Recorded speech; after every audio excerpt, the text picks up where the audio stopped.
Just to introduce myself, I'm Bala Veeramacheneni, and I've been an entrepreneur for the past 10 years. But in my previous life, I was a professor of economics. I taught at the State University of New York for about 20 years before I moved back to India.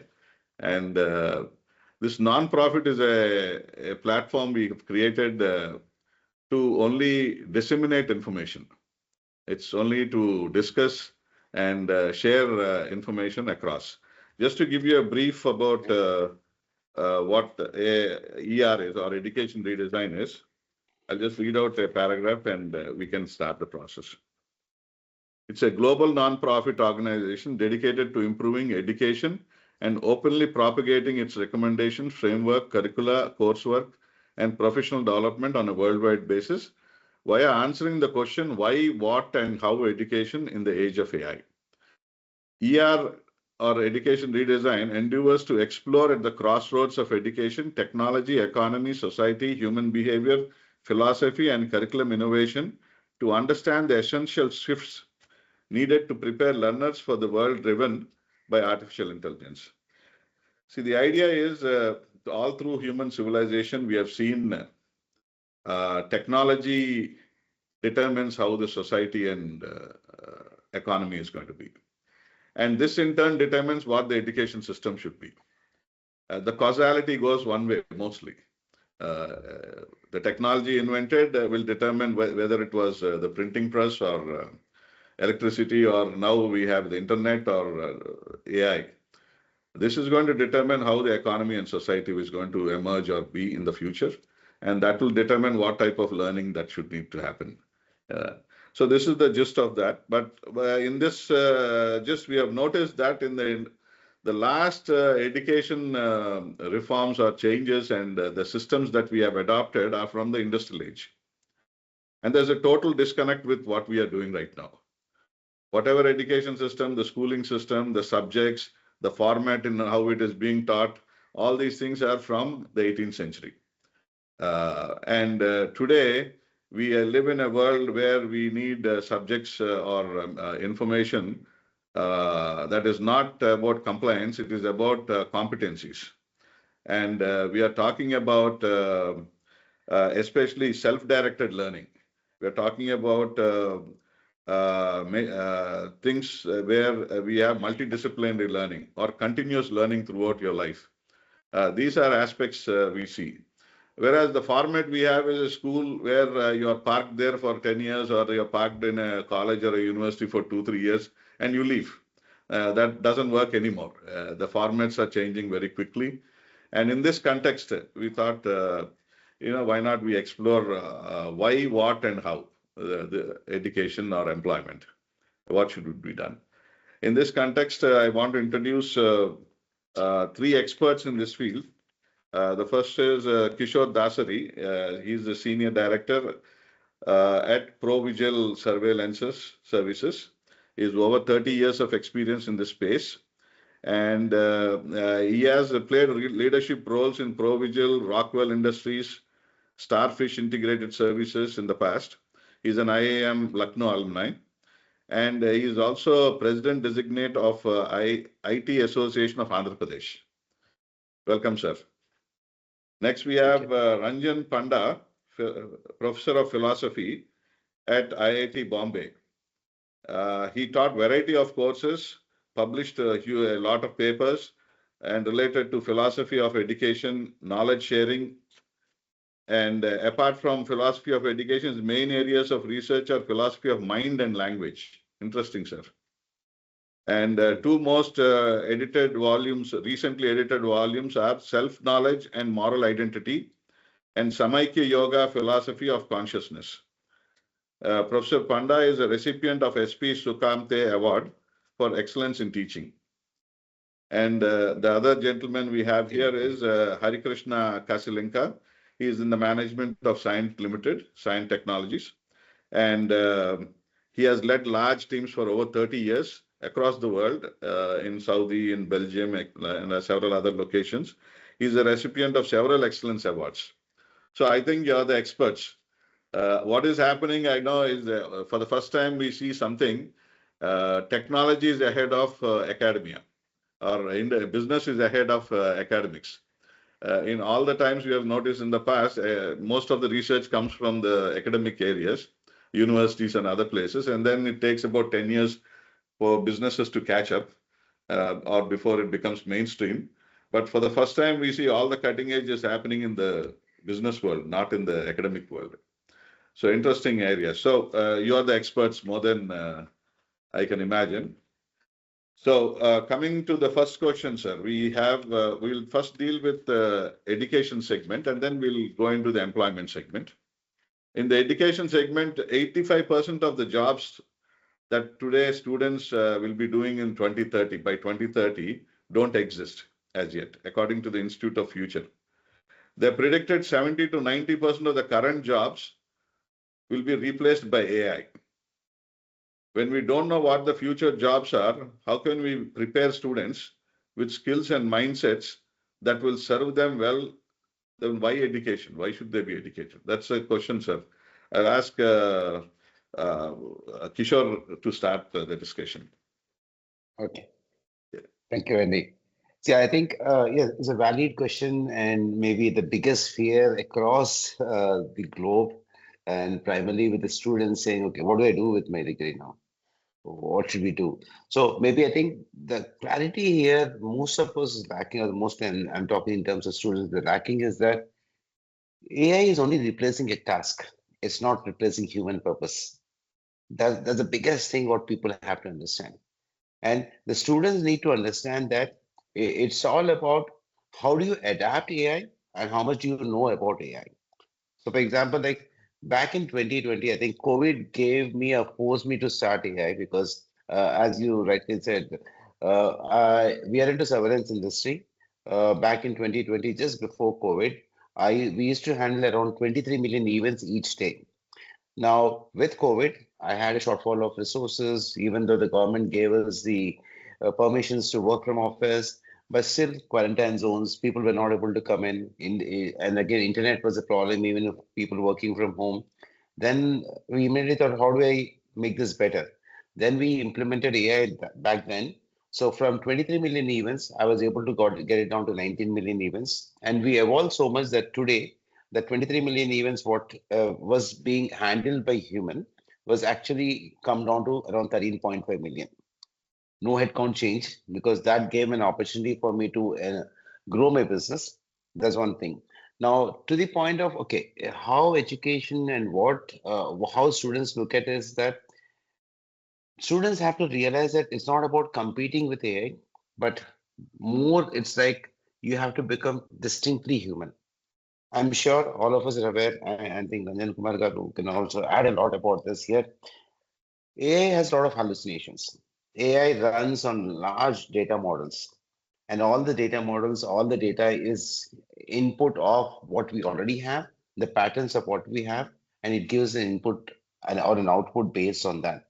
Now, for all that, we need human, definitely. We need a conscience of human, we need ethics of humans, we need the creativity rooted in human minds, the human experience.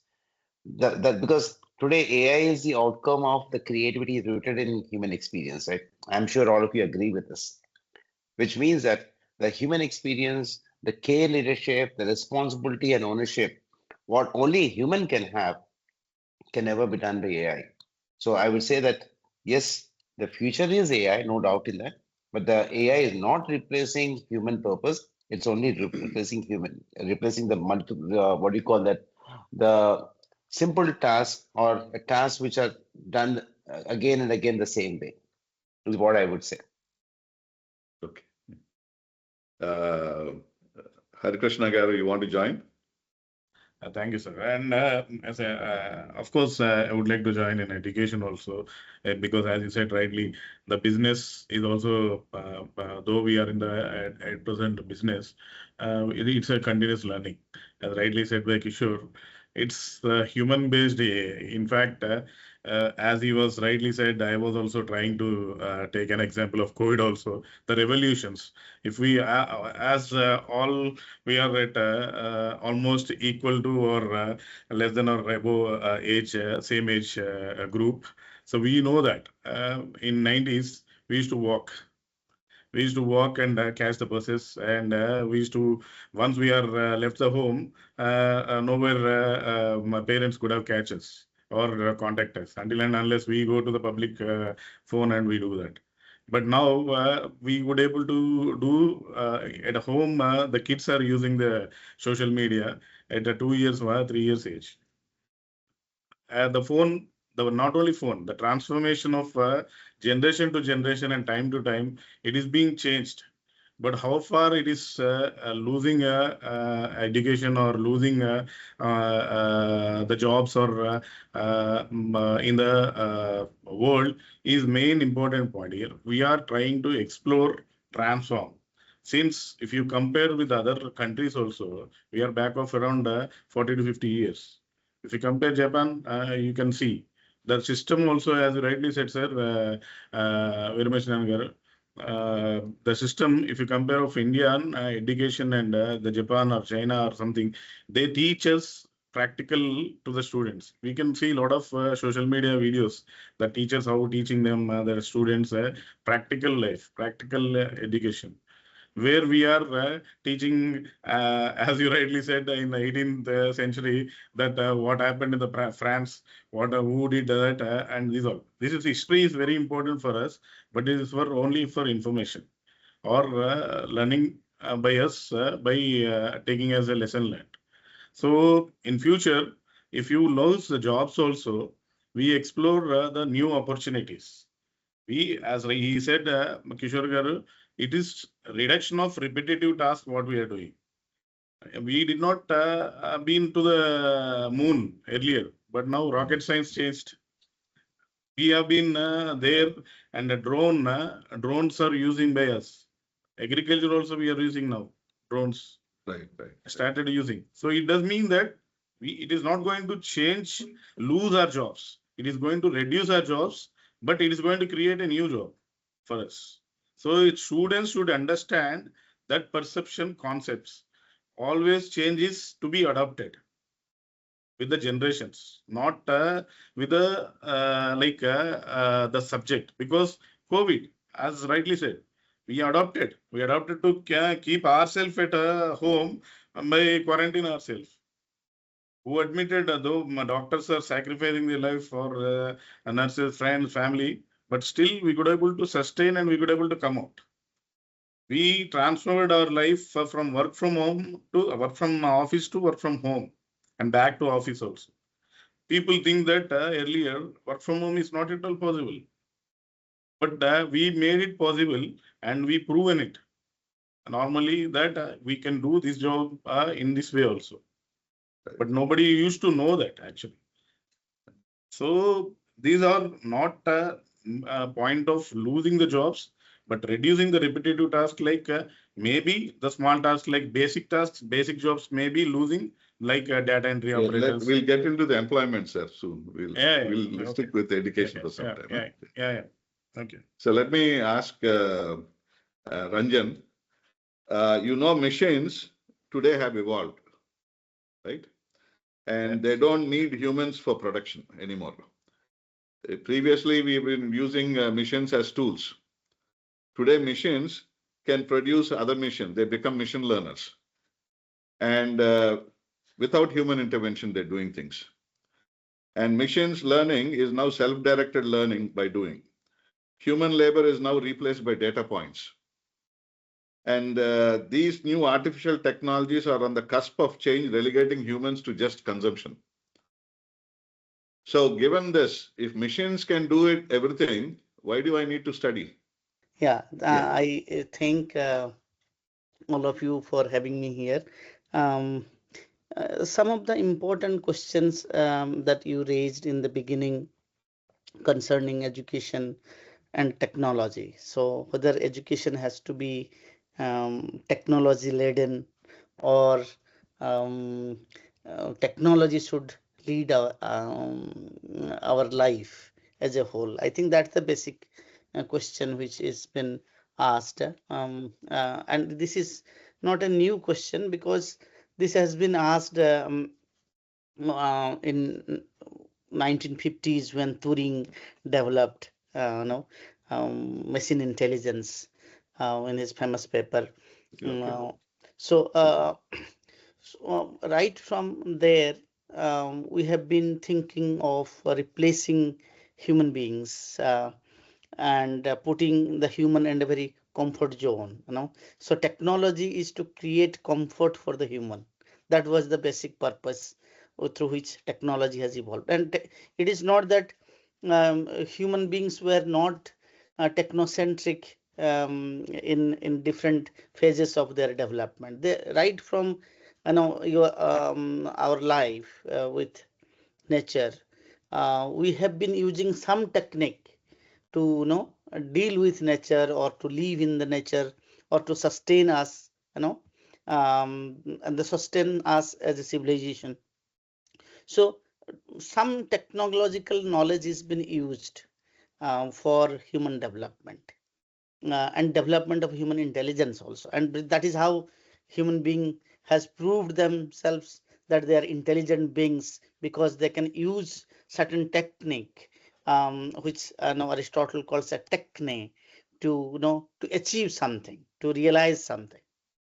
That's the basic purpose. But now the phase has come where human beings are afraid of, at least the society has raised a concern, a big concern, that whether we'll be replaced by human-like machines. I think that may not rightly happen, because it is very difficult to duplicate human consciousness, because everything is actually originating from consciousness. So can artificial intelligent systems be conscious? That's a question mark, which will come back to that basic question little later. But when we talk about different phases of development of technology, in the beginning, you said about electricity and all that, and it is in that context you said a very interesting dialectic between business and academics. You look at when the modern universities were developed in Bologna, in Italy, and Paris, and in Oxford. So these three basic, three important universities, the modern universities were developed. And the curriculum then was designed by the business communities, actually, the traders. So traders had a very large say on what would be the curriculum, because once the state got some kind of an autonomy, then traders had a lot of say in designing the curriculum, whether it is about navigation system, science, mathematics. All these are coming in more in application because of that interest, that how to move from one place to other, comfortably, without losing life, without making lot of labor. So I think that is the basic concern. So human beings' basic interest is to place itself in a very comfort zone, so that it saves a lot of labor. I think that is the basic interest, and that has been a very materialistic interest, if you look at it. Because body needs a lot of comfort. And in our education system, we have been delving with these concepts very subtly. One that whether when we are getting educated, we are educating ourselves as a person, or we are just gathering certain skills to deal with certain problems that are given to us. So engineering education is started with that motive, that it has to solve certain problems or address certain problems very quickly, and therefore you need a lot of technology, lot of other skill oriented practices, so that a problem is addressed directly. I think that's the basic one. But in India, we have been referring to a kind of education which is not just to orient our body in a certain particular way or to gather comfort, but also to develop ourselves spiritually. I think the spiritual interest is something which is common to this part of this land, the land. I mean, it's not that they didn't have other interest, but their basic purpose was to understand what is ultimate purpose of life. I think the purpose was very important, as Kishore Garu pointed out, a little back, time back, that that AI cannot really replace that purpose, because the purpose is to make ourselves civilized, to make ourselves a more spiritually integrated, more spiritually developed person. So that basic purpose, I think, no one can replace. Recently, I had a conversation with my supervisor, and he was very curious to tell us that can AI pass a spiritual test? If there is a spiritual test, can AI pass that spiritual test? So human interest is something which has always been unique in to preserve this or to retain the civilizational interest along with the technological interest. So technology will come and go, and it is not that we have a machine or a robots which are performing certain activities today, and they will not be replaced by another form of technology. I do not think that time will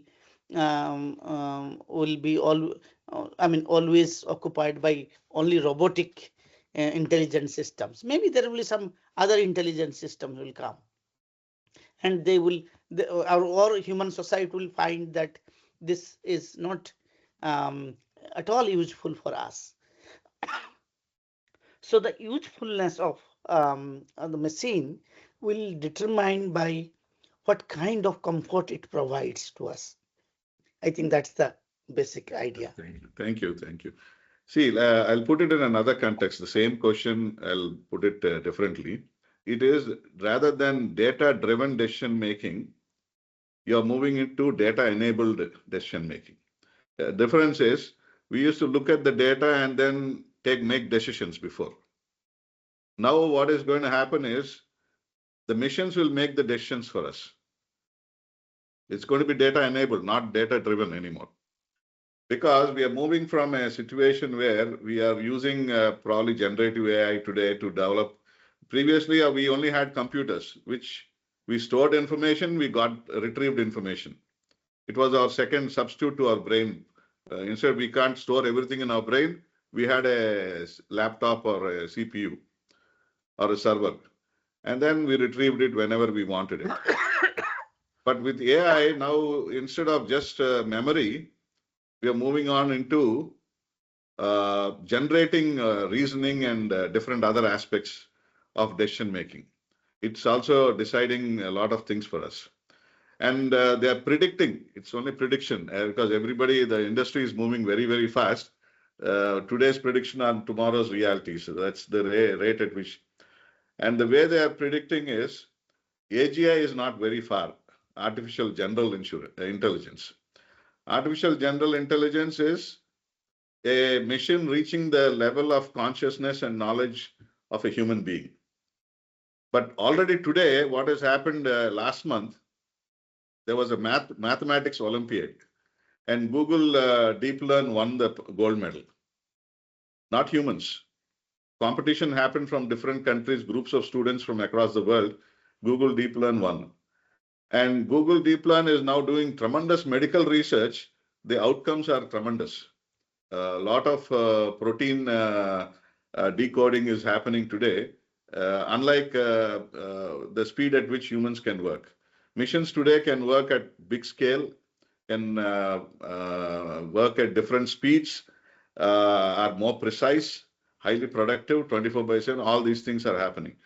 Given that, my question again is, why do I have to learn anything if machines are doing all these things? Definitely, like you said, spirituality and other aspects. but 99% of the parents will disagree. 99% of the parents will disagree and say, I want my child to get a comfortable job. It's for livelihood or for economic reasons and for societal status probably.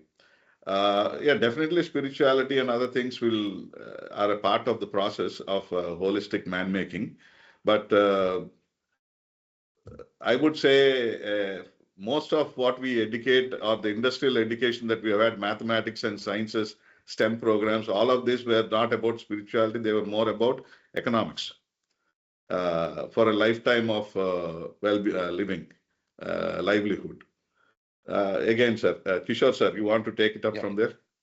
Yeah. So I think we said a very good point of the question. Parents asking, okay, why should I study or why should I do this graduation? So I think there should be a bigger paradigm shift. Everyone has to do now. See, the old model or even today's model is like we say, okay, you study, attain a degree, get a job, and retire.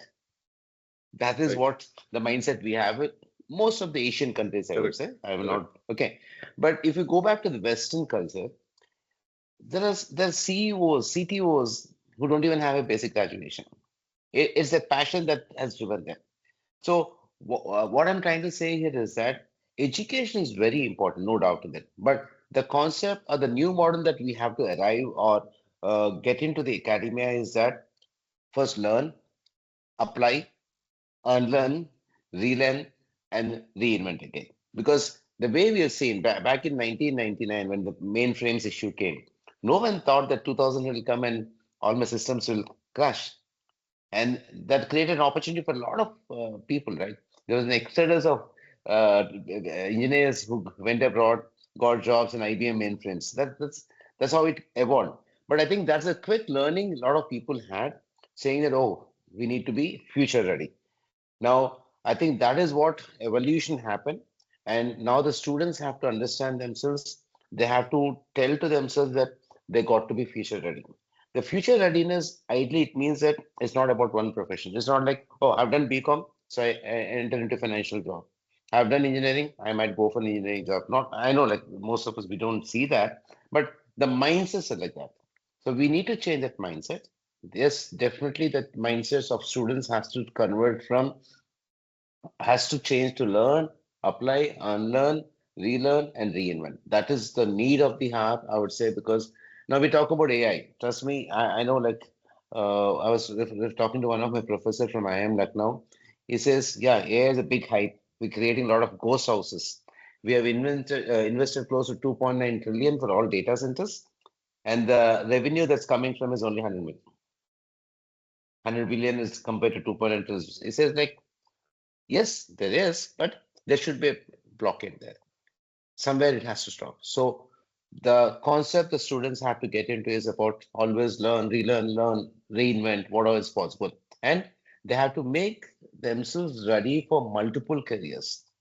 You can't say, okay, I will only do this job. No, you don't have that. You should be open for multiple careers. That's what I would look at. Thank you. I think that's a very valid thing. We need to be multidisciplinary going forward. Should not be subject silos limited to one subject. And like you said, it has to be continuous learning, learn, relearn, learn, because everything is evolving so fast. You need to be updated in every field, every segment. True, sir. Yes. So, Harikrishna Garu, the question is, why degree? Is degree still relevant? Because universities and colleges are becoming a parking lot where you come and park your car or park your vehicle for 3 years. And that's about it. They leave us out. Assuming that, but like Kishore mentioned, it's a lifetime learning, it's multidisciplinary learning. Where the hell am I going to get all that? It has to be a lifetime association, isn't it? Absolutely. If you ask, sir, rightly said by him, reskilling and just simple example I'll give. Like if you go to the market, education of Chaitanya #1 ranking, Narayana ranking, and everybody is saying #1. Okay, they get 99.99% everything. Okay. But I am recruiting 57% guy also in my team.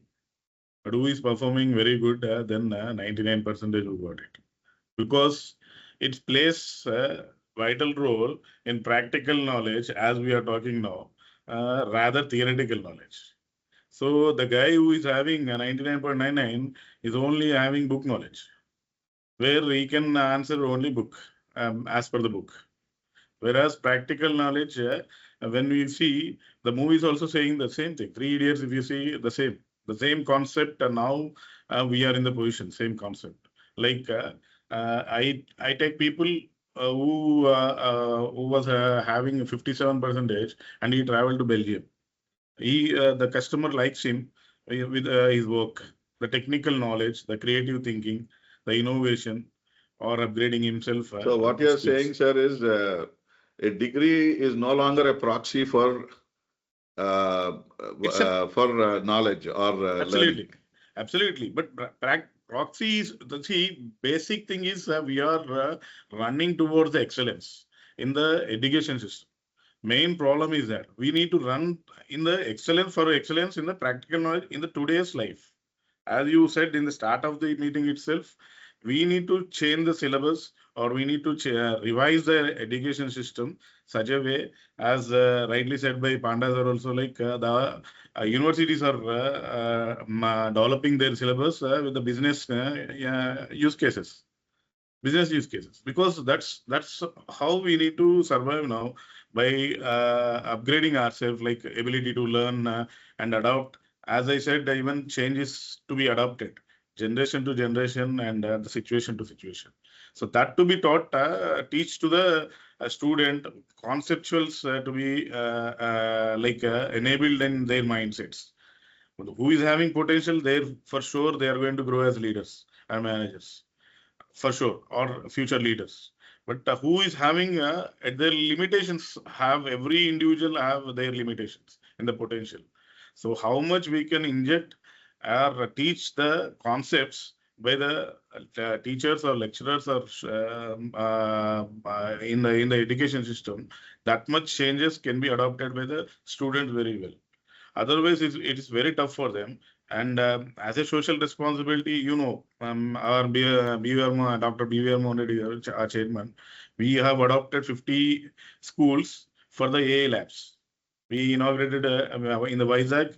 At a time, Mr. Nara Lokesh came and inaugurated with the AI system only, robo. In one school, we have inaugurated, and 49 schools on the screen. And 50 schools we have adopted, schools, and we have offered them one room with the 7 systems, and we are giving them a trainer to teach AI concepts at the age of 4th class, 3rd standard, 4th standard. So we are trying to make them ready for the future. So how? So the same concept we are just trying to build in every area, or every education system from schooling to college. It's not exactly rightly said by Mr. Kishore, that the concepts are very important. Rather, the stream only exclusively will have BCom or BA or BTech. I'll take everyone from diploma. Automobiles person also is here, civil engineer, myself civil engineer, but I am in the IT services. So nowhere concern about the stream now, the education, but we need to go in the same direction. We need student has to choose that. Yeah. So Ranjanji, the next question is like Kishore mentioned, learn, relearn. So metacognition, learning how to learn, or thinking how to think. Right? Because most of what our schooling today is, industrial learning, is about compliance. I teach you, you listen, or assessment oriented. Like Hari Krishna mentioned, he values more life skills and what do you call as their interest or passion more than academic marks. Yes. Right? So, given that, what do you think should be the format of the learning process? What type of skills do you Yes. think will be valued more in the age of I AI? think okay. So the point is, both of them spoke about creative thinking. Okay, and that is one point which is very important about for learning, relearning, creating and recreating things for us ourselves. Now, where does one actually um, think that it stems from that creative thinking? Will that come from society? Will that come from our leisure? Will that come from the so-called technocentric culture in which we are all busy today, or the curriculum that is there today? And where we can create that opportunity, where people will be more creative, more thoughtful. I think that is how we have to see, is not it? So if today, given this curriculum, the structure in which we are all taught, um, we are taught with that bookish knowledge that yes, I have to remember, you know, the stanza correctly, rewrite when the examination comes, then get the score, get a good grade. And that is of course changing because people have acknowledged that just mere reproduction is not going to face anything significant. So therefore, the stereotyped mode of educating individuals is going to be of no use in future. So then the question is, how can we make our children or the students more thoughtful? I think that challenge will be there for not only for the teachers but for the parents as well. Sorry, I'm little unwell. That is why. I know, that's no problem. I think that challenge is going to be there with us for a long time because who will take a good decision? That matters. What kind of decision is going to be taken and when? That matters. So unless that is, I think when I spoke about spirituality, I just spoke it with this intention that no, your expertise to articulate thoughts and in a very lucid and comprehensive manner is very important because unless and until you are you have a very what you call you have a very negative ideas about things, you will not sustain. So a spiritually inclined person will be more inclusive, more harmonious, and he can do more teamwork, things like that. So I know. So therefore, it is important to create individuals who will be more thoughtful and creative, and they can take good decisions about what they are going to do. Um, Whether that will come from this kind of curriculum, I am not, I'm very skeptical about that. And you are all skeptical about that because you are looking for someone who is more practical. Now, what does it mean to be practical? A practical person performs certain activity, uh, knowing activity which he or she thinks that is what is expected from the other end who is now giving me this work. So because he has certain concepts through which he tries to see the world very differently, um, and very freely, because one who is confined to only the bookish or kind of curriculum, his conceptual framework is very tight. He would he would see it through that kind of a stereotyped framework. So So one who is trying to go beyond a framework kind of learning and try to understand that yes, certain new concepts are important, and that is how a newer model of addressing this issue is more important. So that is what is the creative thinking I think you're all talking about. If I'm Actually, sir, let me put it differently. yes, More than a higher level thinking, we are talking mostly for yes, schooling, school yes, level education and why education, what education. yes, In this context, like you said, I would quote Swami Vivekananda saying, yes, purpose of education is man making. yes, And in this, what even Aitreya Upanishad says the same thing. But what they say specifically is your degree of concentration will yes, determine how much you understand or comprehend. yes, And your degree of understanding, I think a machine can do it better. Right now, machine, the way things are evolving, the comprehension level of machines and the way how it is evolving into the future as we see.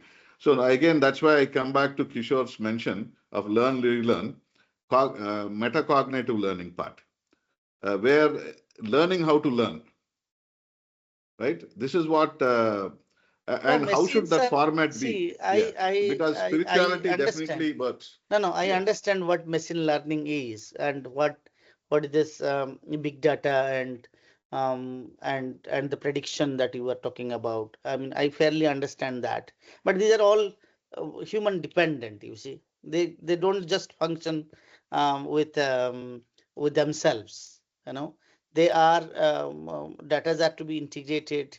Everything has been programmed in a particular way, and you look at the program. Who is programming it?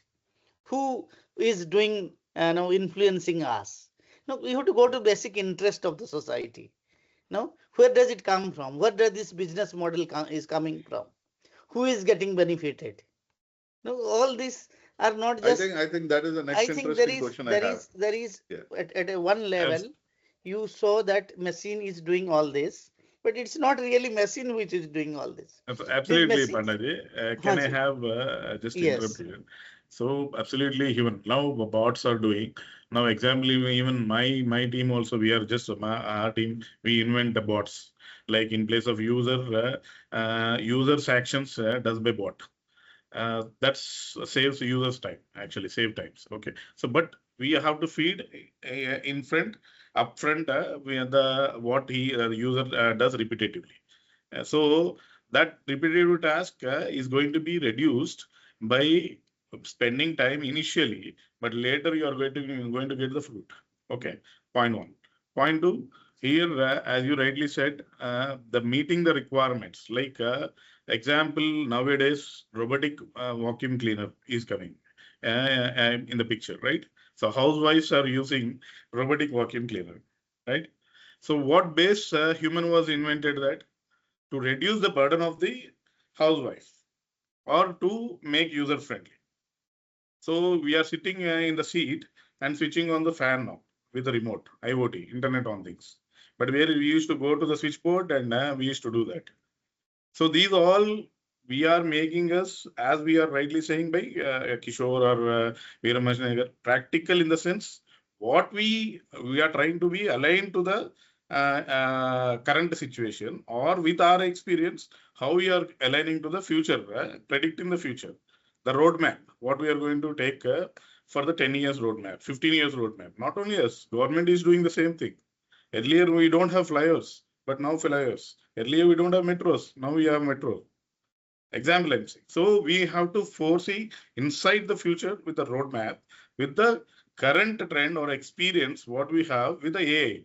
Now machine learning, as he's saying rightly, Kishore, Mr. Kishore, reskilling or learning the skills repeatedly is very important. Now we are sustaining here at the same stage by competing to the our young generation. We have to learn forcefully the Google, how it does work, the chat GPT, how does it work. Otherwise, my junior will cross me. So where I need to sustain in the sense, I need to learn now. Though I am at 45 plus, I need to learn. So learning, lifelong learning is there. So we need to adopt that. educational alignment is to be lifelong. And by keeping the collaboration of like edtech platforms, like now communities are there, government support should be there, individual support should be there, corporate culture should be there.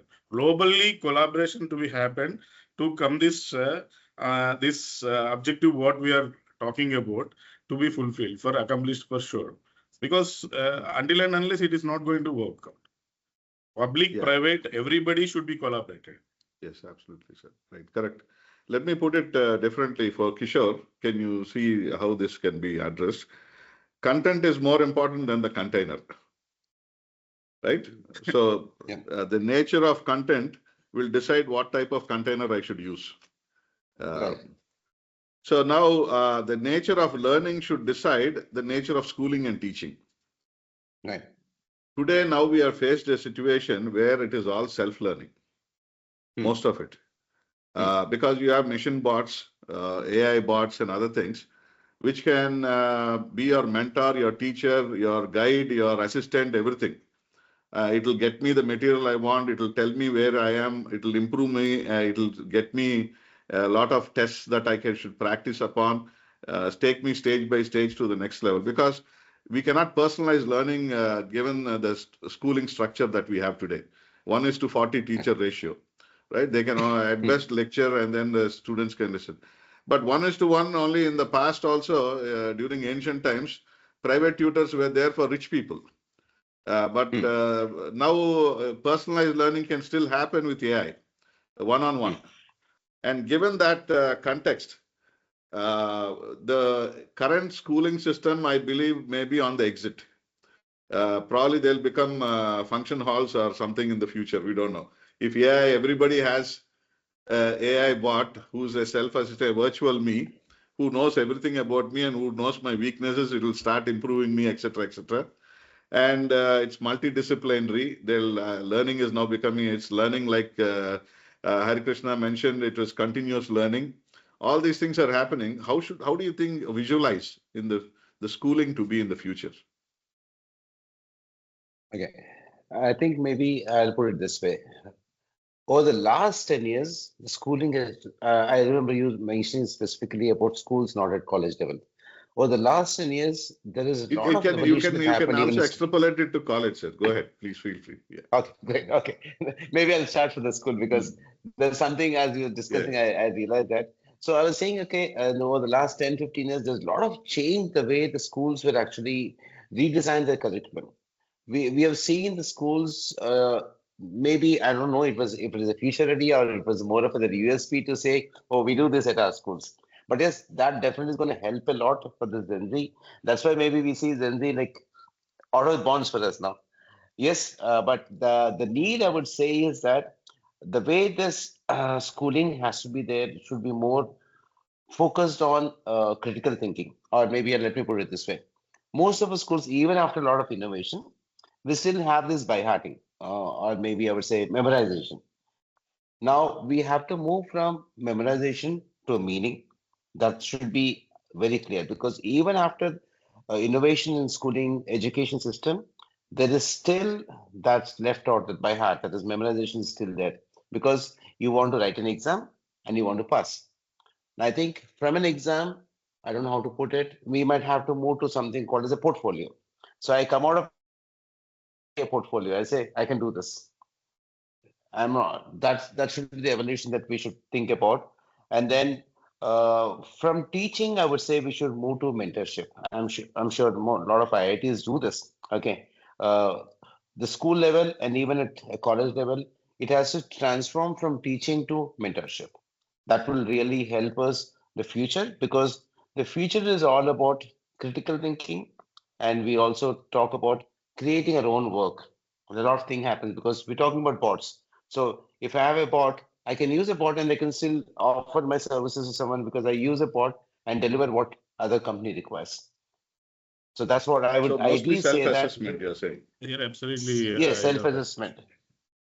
Absolutely, you're right, Kishore. The critical thinking has to be even verified, because the verification to be done, though AI is doing normally critical thinking, we have to verify it, right? In the similar way, the mentorship to be at the level of verification of each and an individual, because it changes from individual student to student again.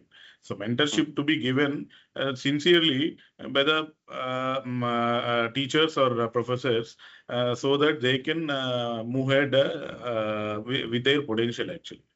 The verification is very important. Now, of course, you are right that teaching is going to be reduced, but the mentorship to be monitored, verified closely. Yes. Yeah. Go ahead, So Kishore. just to add there, I think with critical thinking, with AI coming in place, again back to schooling, I would say schools to colleges, communication and storytelling should be a very important aspect here. And Exactly. most important that we have to drive now is ethical reasoning, because Exactly. AI is I'm not about only to for say. the good, it's also for the bad. So people should be taught ethical reasoning. System thinking is very important, because without ethical reasoning, now AI can be used the way you want, because AI has the both sides of the coin, right? One is the good, one is the bad. Now people can start using it for the bad. So I think, as Ranjan Guru said, yeah, maybe I link it to spiritual teaching, which can be a part of that. That could be one of the Yes, reasons why we definitely. always had spiritual teaching. That's nothing but ethical reasoning is what I would say. Yeah. So Ranjan, ability to you can learn and take. adapt. I do agree, because now you have given me three things. Initially, you started speaking about creative thinking. Now you are, that is what is that aesthetic aspect of human consciousness. Now you are talking about ethical thinking, critical thinking. Critical thinking is about reason out, no, what is fact, what is not fact, what is true. Now that most of us, which have been deceived by deepfake entities, uh, and had been a part of this struggle, been cheated, and etc. So it is because people don't use their reason. It is Absolutely. because we have stopped thinking, is not it? So when humanity stops thinking, that their way of articulating or being thoughtful is completely freezed. People become body centric. No, people will just become a consumer. Okay, so and so there is no creativity at all. There is no rationality at all. Now, and the other part is the ethical part. What is to be consumed and what is not to be consumed. So many people who are speaking of AI ethics today, they just are being scared because their children are into certain contents, and they think that those contents will make them, spoil them. They will make them those violent being, etc., etc., because they will not have an opportunity to understand what is meaningful to use, those contents, and what is meaningful to their life. So unless and until people are really told that this is what is the meaning of life, unless and until people are really awakened to a level of consciousness that this is what is significant to humanity, and that is how our whole civilization will sustain, things will not change. So therefore it is very important, as Hare Krishna was trying to see, that we need to integrate society. It's not that it is the job of the businessman alone, or the stakeholder of other part, the government, or etc., etc., who, whatever institution that we talk about globally. It is a common interest for the humanity, that what kind of education is necessary. Can machine or robotic mode of education will make us more emotive, more emotional? Will that help us retaining our human qualities? That's, I think, the basic question. How is that humanity is going to sustain? That's true. So I think that is what we need to, because all of these things which has been, now we started speaking about industrialization, now how technology has been a driving force, and then we came with the idea of globalization. Okay, how we need to look for an opportunity where we will have mass consumption. Okay, so this whole world is driven by this idea of mass consumption. Okay, so there was a time when we used to read a big story. Okay, go to movie hall and see movie for 3 hours and things like that. And now there is a time where we can just have a short content. So consumption, everybody wants that there should be the consumers. Okay, and they want to create a space for it. That is how the business tricks are. So their self-interest is maximized. So the societies which is governed by this ethical attitude of self-interest and self-fulfilling is not going to sustain for a long time. Many That's true, developed Raj. societies Yeah, are I collapsing think because of that. now that Ranjan has raised that same question, I'll repeat that Yes. within different contexts. We'll move on into employment aspects of it. Yes, yes, okay. I'm They're just adding to predicting that, that we are going to. Veeramacheneni garu, I one point just I'm want just to adding. conclude with one statement. Yeah. Societies which have moved with this idea of industrialization and globalization, and with that motive of utilitarian self-interest, or they are collapsing. That is why I know. Name So one, sir. Name one. no, you see how the kind of violence which is happening in the world. There are wars, there are terrorists. It's everywhere, sir. That thought everywhere. happens And everywhere in the and world. who is propagating all this? What are the self-interest behind all this? I think people, No, the when we education talk system, about you would be critical, surprised. when we talk about critical thinking, we must understand that what is the reality behind it, is not it? So unless and until we make our children aware of that this is how things are, Absolutely. they will not, things will not change. No, that's true, Ranjanji. Here, like the motivation, the teaching skills to be done from the mentor only, right? The teacher. Okay, we understand. We are not saying that to be eliminated Not by the just teachers teacher alone. completely. Not Ethics. just teacher No, alone. parents also. Everybody. Parents, yes. Everybody. I mean, the human. Yes. Human. As we are talking that, Okay. we are saying that people to be reduced in the educational system who are going to be teach the lessons or what syllabus in detail.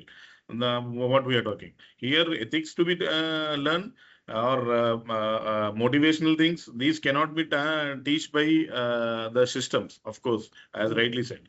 But everybody should sincerely do that their job for sure. Right? Yeah. So that is where also we are lagging. That system also to be Yes, refined by us. We have to create a trust.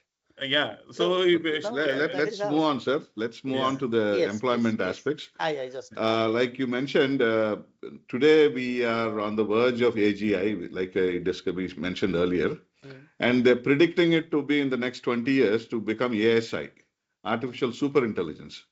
The difference here is AGI is reaching human level knowledge, machines. And ASI is sum of all human level knowledge. All human level generational knowledge, some is going to be there in the machine. So it knows everything, it does everything. Like a car, it will improve, right? When diesel invented the car in 1880s, from that stage to today's car, you can run at 100-mile speed and still navigate or brake instantly. The technologies have improved over time.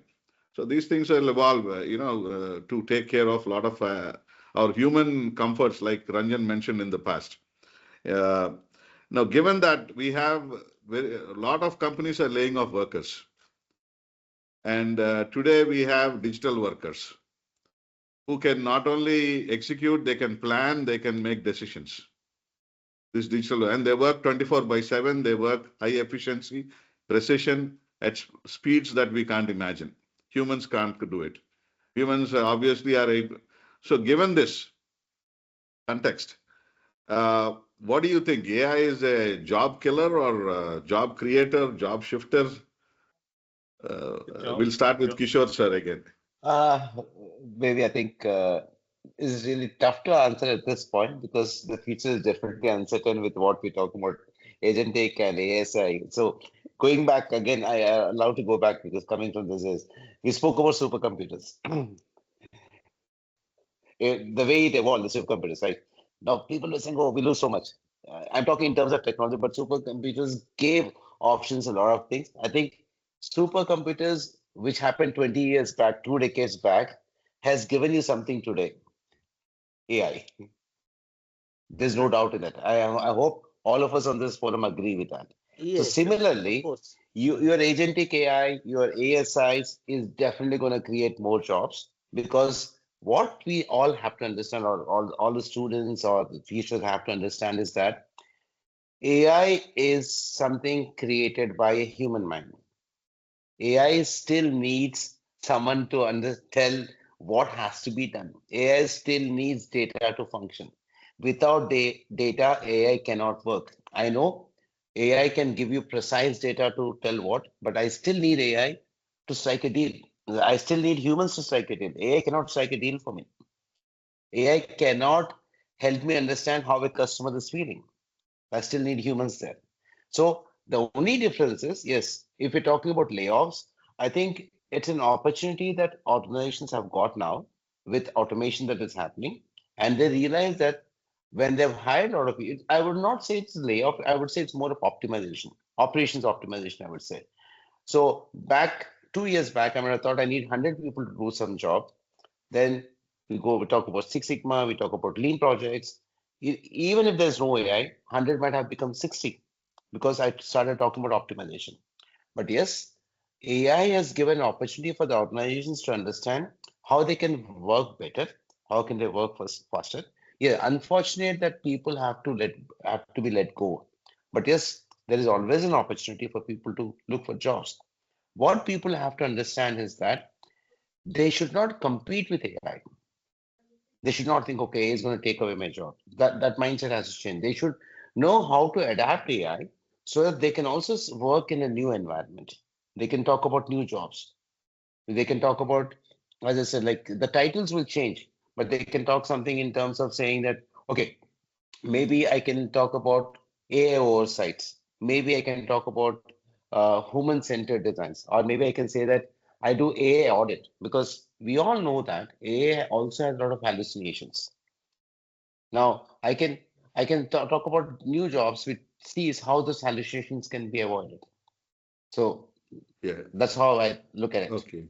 It definitely Harikrishna, creates yeah. a broader spectrum of jobs. I know. What you're saying is you are very optimistic about the future. I'm surprised, but I agree to a certain extent. Harikrishna garu,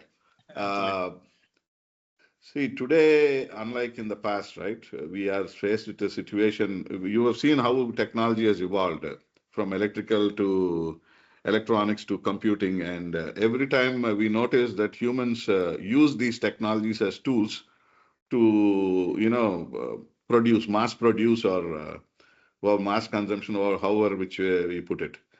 But today, AI is something more intelligent than humans. It's becoming. For the first time in human history, human civilization, we have a species which is more intelligent than humans, right? And it doesn't need humans to operate. We have digital workers coming in 24/7, they work. And already we are seeing a lot of companies are laying off people, replacing it with AI. Soon these numbers are going to increase. And it could be it can open a floodgates, and probably we may reach a stage where we are in a post scarcity society where you don't need to work, right? What do you think, sir? So as you are just these all are predictions what we are making conceptually. Like your prediction is that, and my prediction is something else. Perception, as Ranjan sir also told before, in some extent we can agree to that. But as Mr. Kishore said, there would be a job shifter and job creator. The operational efficiency may increase. The productivity engagement may increase. The intellectual data or capital, what we are going to gain is increasing, or the training time or onboarding time may be increasing. If you see, we are not reachable areas we are going to be. The fire is there. We cannot reach into the fire, but a robot can reach inside and save assets or the humans from there. There we can utilize that AI. So these terms still human to be designed and human to be defined that. how to be survive or make safer side in that place. Example, like if I go to the jungle, I'll be alone. And if I 2 or 3 people came, it would be a normal, simple way we are going to live. If 10 people, 15 people, then it would be a village. Example, I'm saying. So similar kind, like earlier, we used to, when it was started with the software in 90s, everybody used to change to transform to the BTech. Everybody is engineering now. Now engineering colleges we used to have when we write MSET, only four colleges used to be there in 90s. But now everywhere engineering colleges, everybody is transforming to the technologies. So similar kind now. 10 years back, if you look back, 2008 and 2009 also, there was a recession. Layoff, lot of layoff was there, but still we ramped up. And the transformation was happened slowly, but after picking up, it gone up. Now similar kind, AI is, as Ranjan sir told, 70 years, 60 years before it was started. But the computer invented, and then we slowly transformed big computers, slowly compatible now, say handy now. The information is transforming, the fiber is flowing like anything, the signals, satellites we are using. But still, that can be useful for us for the operational efficiencies, and that would be in under ethical. We have to use the same thing. Like if you see what you call AI, 10, as I said, 10 years before, nobody used to talk, but not this much. Now we are transforming and adopting actually. So now people will be who are going to be laid off also. The people will be aligned in future. After 2-3 years, they also become aligned to the systems, the technologies in future. So it does not mean that it is going to lose your job, but it creates or shifts the job. Transformation is going to be happen. Okay, Ranjanji, yeah, as a corollary to whatever. I do agree with that idea of transformation. I think there is always, I think all these, all of us agree with this idea that there will be skepticism now, but people will adopt, people will look for new technologies, and I think this is how the society renews itself. This is how civilization renews itself. That and see, supercomputer is our product. Super intelligent systems that we are creating today, and we think that such a entity can take away jobs. I think that's not the big threat. People will adopt to those scenarios and see, look for new opportunities, new works. No, so there will be new form of activities which will require human beings to create different opportunities for themselves. So people will have a lot of time to spend in leisure. People will be maybe more creative. People will be more ethical. Who knows? They will be more ethical. Now, why I'm not skeptical about that, because people will understand what human value is. So there will be a lot of conceptual revision. So, for example, Ranjanji, in this context, tell me, who do you think should be responsible for setting the guardrails? Because you're saying they have to be ethical, they have to be, is it going to be the government, educators, tech companies? No, government cannot change. Government cannot make us ethical. No, who will put the guardrails for AI? Yeah, I mean usage, because it can be misused, it could be used properly. It will be right. Every technology has been misused. Right. Everything has been misused. We have misused human beings also. Is not it? So use and misuse will be there in society. But what is important is to understand the value of things, to understand how the value of nature, the value of human life, the value of machine. I think that is what will make us more to have a meaningful life.